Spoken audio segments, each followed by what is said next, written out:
Então, não há outra fonte do mal a não ser o uso errado da liberdade humana. Tá certo? E isso se acumula ao longo do tempo, dando a impressão de um fator extra-humano, dando a impressão de ser um fato social, no sentido do Durkheim. Se você vê, vamos dizer, as leis da economia não foram promulgadas por ninguém. Elas foram se formando através da atividade econômica dos seres humanos ao longo dos tempos, que cria, então, um fato consumado dentro do qual você está. Tá certo? Mas é lógico que as próprias leis da economia estão entremeadas das leis no sentido jurídico. Quem quer que tenha feito uma declaração de imposto de renda entende o que eu estou falando.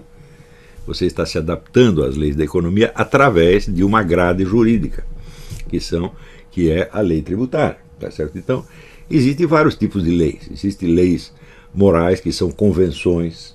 Tal coisa é feia, tal outra é bonita, tal coisa é aprovada, tal coisa é desaprovada. Existem leis até no código verbal, coisas que você pode dizer num certo lugar e coisas que só pode dizer em outro, e coisas que não pode dizer nunca, e assim por diante. Existe todo, vamos dizer, um código gestual, por exemplo, olhares de aprovação ou desaprovação, tudo isso existe. Nós caímos no meio, quando nascemos, caímos no meio disso.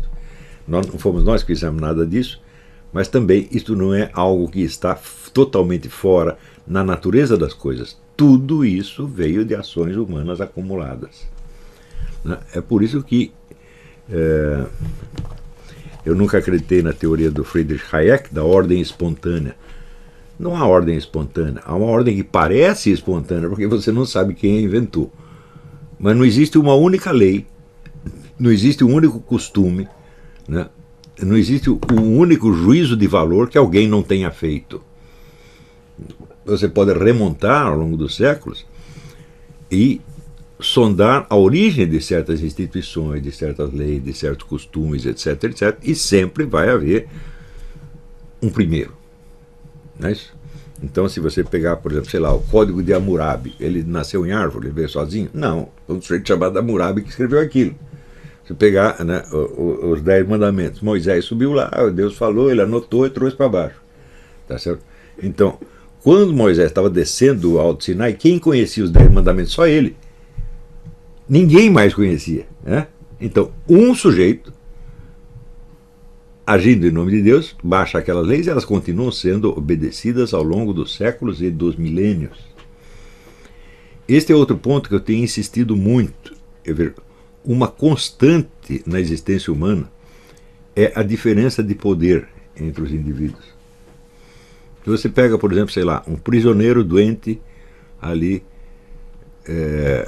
deitado no chão da sua cela, né?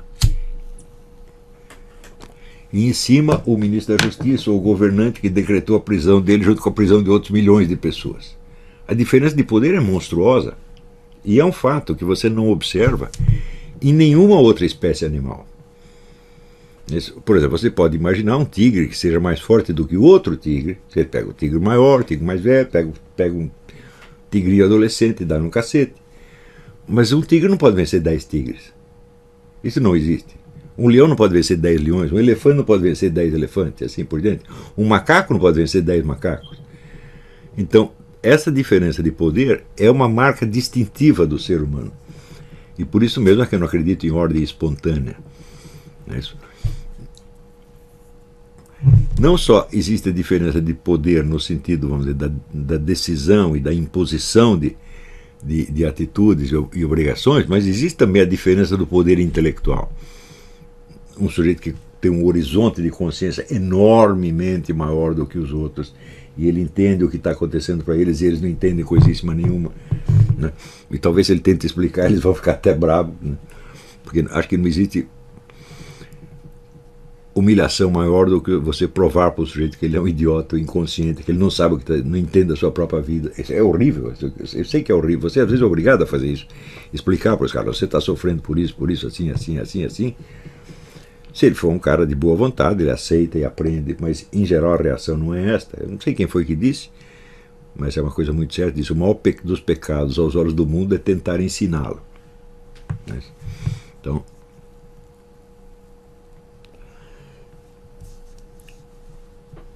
existe também, veja,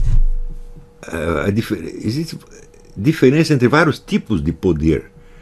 Se você pega, por exemplo, a beleza, né? Você pega as pessoas, existe desde mulheres que parecem deusas, até as mocreias intoleráveis que você não aguenta nem olhar. Tá certo? Então, esta aqui tem um poder que a outra coitadinha não tem. Não é isso? Existe a diferença do poder econômico, a diferença da engenhosidade, capacidade de ação. Né? Tem sujeito capaz de bolar esquemas que enganam um país inteiro. Está aí o Jorge Soros que não me deixa mentir. Tá certo? E tem outro que aqui eu entro qualquer vendedor de vassoura, me vende todas as vassouras dele e eu, trouxa, compro tudo. Tá entendendo? Aqui está aqui a Roxane que não me deixa mentir. Então, existem inúmeras formas de diferença de poder e todas elas são imensas, são desmedidas. E eu acho incrível que a tal da ciência social não tenha percebido isso até hoje. Tá certo? E não percebe por quê? Tem uma influência agnóstica que induz os estudiosos a sempre procurar a origem dos problemas das situações em forças extra-humanas. No cosmos, na sociedade, na história, no próprio Deus, etc, etc. Ou seja, todo mundo é culpado menos nós. Assim, o cosmos é o culpado. Esta é a diferença essencial. Então, você veja que dentro da ciência histórica, por exemplo, existe o Ferdinand Braudel, que é tido como um grande historiador. Ele conseguiu escrever uma história em que não tem agentes humanos, né? Só tem estatísticas que se movem para cá e para lá. Tá certo? Então, é evidentemente um mundo inumano, tá certo? Um mundo onde tudo acontece pela ação de forças externas. Quando você observa a obra de Karl Marx, por exemplo, ele acredita que existe uma dialética histórica que funciona por si, tá certo? A qual todos estamos submetidos. Essa dialética, ela consiste do seguinte: existe a natureza no sentido bruto, a natureza material, o mundo material. Existem as necessidades humanas que têm de ser atendidas e, em função das quais, o homem transforma, pela ação, pelo trabalho, este ambiente social. Na medida que ele forma, que ele modifica pelo trabalho o ambiente natural, ele também se modifica a si mesmo, e segundo Karl Marx, ele se humaniza nesse processo. Quer dizer, a natureza humana é produto do trabalho humano em cima da natureza, tá certo?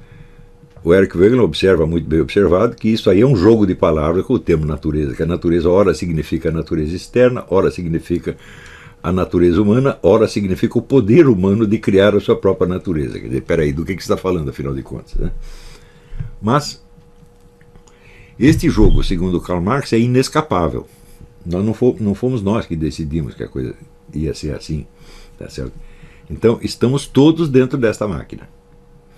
Tá certo? Quando você vê a obra inteira do Dr. Freud, né, tudo que nos acontece resulta, vamos dizer, de uma estrutura psíquica que nos foi imposta, que não fomos nós que escolhemos, tem o id, o ego, o superego, tá certo? E eles entram em conflito e a nossa vida é o resultado deste conflito. Não há nada que nós possamos fazer para escapar disto. Então, é o quê? É um fator externo, do mesmo modo. Mas quando você vê, quando chega ali no estruturalismo de Claude Lévi-Strauss, tudo é decidido por fatores externos que são estruturas. Que não são fatores materiais, são como se fossem códigos, tá certo? Por exemplo, código de parentesco, códigos linguísticos, etc, etc. Eles determinam as nossas possibilidades de ação. Mais adiante, quando chega no desconstrucionismo, aí já com Lacan, Derrida, Foucault, etc., então a linguagem se torna onipotente. O homem diz, eu não lembro se foi o Foucault ou outro que disse, o homem é um fantoche, o homem não fala, ele é falado pela linguagem, ele é o fantoche falado pela linguagem. Quer dizer, quando você pensa que você está falando, não, a linguagem está impondo a você as suas regras e obrigando você a dizer isso ou aquilo. Na tese do antropólogo americano Benjamin Worf, né, as línguas, elas determinam de tal modo tudo que você vai pensar, tudo que os seres humanos podem pensar, que o sujeito foi educado numa língua, ele não vai conseguir pensar as noções da outra. A possibilidade da tradução é apenas um arranjo, mas a língua natal determina tudo que você vai pensar pelo resto da vida. Então, em todos estes casos, sem exceção, você vê o quê? não é a ação humana que produz os efeitos, inclusive os efeitos malignos, que produz o mal, que produz os problemas. Não é. É sempre alguma coisa externa. Isto alimenta no ser humano o quê? A revolta gnóstica. Você está revoltadíssimo, está indignado com uma máquina infernal dentro da qual você foi parar. Essa máquina infernal pode ser concebida como se fosse o universo inteiro, como se fosse a história, como se fosse a linguagem, como se fosse a sociedade, etc. Mas sempre há algo fora. Tá certo? Então, é evidente que, neste sentido, você resolver o problema de um único indivíduo, a felicidade de um único indivíduo depende do quê? De uma mudança total do cenário histórico, social, cósmico, etc, etc. Não é isso? Isso significa que a responsabilidade individual é abolida. E segundo, a própria noção da liberdade individual também é abolida. Porque se os seus problemas e até os seus defeitos vêm de fora,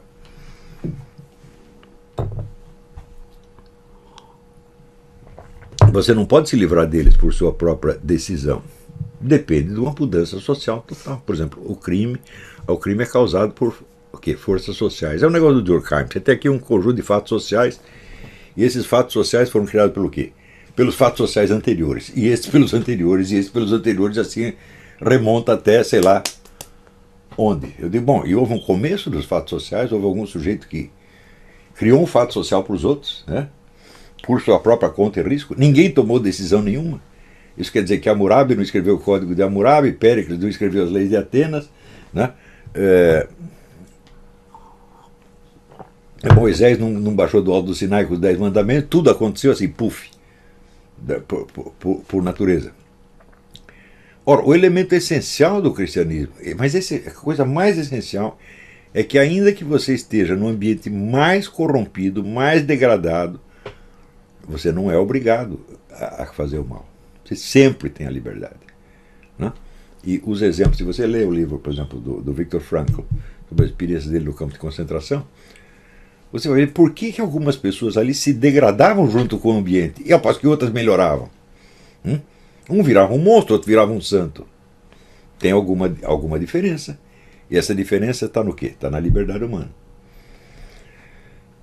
Você vê na ciência histórica a tentativa de sempre explicar um estado de coisas pelo estado de coisas anterior, como se não houvesse a mediação de uma decisão humana. Não é isso? E, portanto, a tendência de você abolir a importância, vamos dizer, dos indivíduos que têm poder. Dá a impressão assim que, sei lá, Lênin ou Napoleão Bonaparte eram uma vítima das circunstâncias, tanto aqueles que foram parar na prisão por ordem de Lênin ou de Napoleão Bonaparte. Isso é um absurdo total. Você vê que Napoleão Bonaparte tinha um poder quase total sobre a sociedade francesa. Ela inteirinha tinha que obedecer àquele homem. Ele sabia as limitações do seu poder também, tá certo? Mas sabia manipulá-los, né? Mas os cidadãos, os súditos, estavam completamente à mercê daquele sujeito, como depois tiveram a mercê de Lenin, a mercê de Hitler, a mercê de Mussolini, né? A mercê de Stalin, do Mao Tse Tung e agora do Maduro, tá certo? Então, como é possível você não perceber a diferença da quantidade de poder que um tem e que o outro tem? Essa diferença, vamos dizer, ela esbarra no limite, que é o seguinte: você pode prender um homem, você pode torturá-lo, você pode até matá-lo, mas você não pode obrigá-lo a concordar com o que você está fazendo. Ou seja, esse resíduo final da liberdade humana, ele é impossível de você eliminar. E isto faz uma diferença enorme no curso das coisas. Né? Quando você vê situações em que todo mundo parece arrastado num determinado sentido por forças históricas que elas não compreendem, e de repente aparece um sujeito que fala: não, eu não quero que seja assim, tem que ser de outro jeito. Isso vive acontecendo. Né? Então mostra o seguinte: a liberdade humana é um fator fundamental no curso das coisas. E isso é que o gnóstico não pode entender. Né? Quer dizer, ele tem que se sentir a vítima de uma coisa externa. Sempre essa coisa externa. Bom, se você falar cosmos, ele está se referindo somente ao cosmos físico? É claro que não. Está se referindo ao cosmos na sua totalidade, portanto, natureza, história, tempo, espaço, etc. É um conjunto. Tá certo? Então você pode simbolizar esse cosmos, por exemplo, na natureza física, mas você pode simbolizá-lo na história ou na sociedade. A tendência de pensar assim, de atribuir a ação humana a causas que não estão na liberdade humana, é universal na cultura moderna. Raríssimos cérebros escaparam disto. Né? Fiz até alguma listinha, deixa eu ver se eu esqueci de algum exemplo. Um exemplo característico, Kant. Kant diz o seguinte: nós só podemos conhecer aquilo que é comproporcional à nossa estrutura cognitiva. Assim como, por exemplo, tem certas vibrações sonoras que nós não captamos e um cachorro capta. Então estamos limitados pelo nosso aparato cognitivo. Então, das coisas, nós só vemos aquilo que coincide com o nosso aparato cognitivo, que está ali comproporcionado. O resto nós não vemos. Portanto, nós não vemos as coisas em si mesmas, mas somente só vemos aparências que são comproporcionais à nossa capacidade perceptiva. Muito bem, só que dizer isso não é dizer absolutamente nada, porque, pergunto eu, os objetos que eu estou vendo, eles têm a capacidade de se mostrar a mim para além da minha capacidade cognitiva? Não. Eles só podem me mostrar aquilo que eu posso ver. Ou seja, a limitação não está só em mim, mas está no objeto também. Tá certo? Portanto, o que eu estou vendo do objeto não é uma aparência que está encobrindo o verdadeiro ser dele. É o verdadeiro ser dele naquele aspecto com que ele se relaciona comigo. E se eu não posso vê-lo além disso, ele também não pode mostrar além disso. É o exemplo que eu sempre dou. Você pega um cubo, todo cubo tem 6 lados, mas você só pode ver 3. Daí o kantiano pode dizer, está vendo como nós só percebemos o que está no nosso aparato cognitivo. E o cubo, ele consegue estar com 6 lados para o mesmo lado ao mesmo tempo? Não, só se você o projetar num papel, como geometria descritiva, só que daí ele não é mais um cubo, ele é o desenho de um cubo. Tá certo? Então, o que nós percebemos é o cubo real com a sua limitação real, e não apenas uma forma fenomênica encobrindo uma misteriosa coisa em si. Ora, se só vemos aparências, então a conclusão que você pode chegar é o seguinte: não sou só eu que tenho esse aparato cognitivo, toda a humanidade tem. Então isso quer dizer que podemos estar todos enganados juntos. Então significa que a noção de verdade vai para o beleléu. Sobra apenas o quê? A adequação, quer dizer, o que eu estou percebendo é adequado ao que os outros estão percebendo também. Quando nós dizemos que tal coisa é cientificamente verdadeira, não quer dizer que ela seja verdadeira, ela apenas está adequada ao modo de perceber dos outros cientistas que vêm do mesmo modo que eu. Tá certo? Então isso quer dizer, o ser humano está solto dentro de um universo que lhe é inacessível. O que é isso aí? Gnosticismo. Daí veio o Schopenhauer e piora a coisa ainda. Schopenhauer parte do Kant, ele aceita as premissas do Kant, e diz o seguinte: sim, mas se nós não percebemos a realidade em si mesma, mas sim somente as suas aparências, essa realidade necessariamente tem que ser uma coisa estranha a nós. Ou seja, para além do que eu vejo, tem um outro treco que é estranho. Esse treco não se coaduna com a minha forma de percepção, mas também não se coaduna com as categorias da minha razão. Então tem que ser uma força extra-humana, anti-humana, irracional e inapreensível.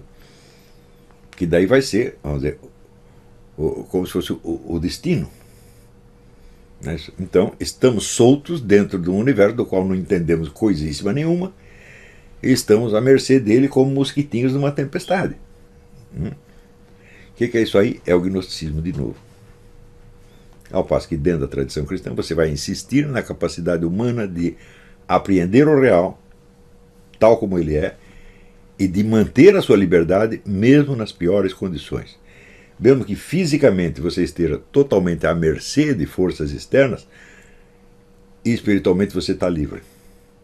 Quer dizer, o tirano pode matar você, torturar e matar, mas ele não pode obrigar você a concordar. Portanto, a sua liberdade interior você conserva em todas as hipóteses.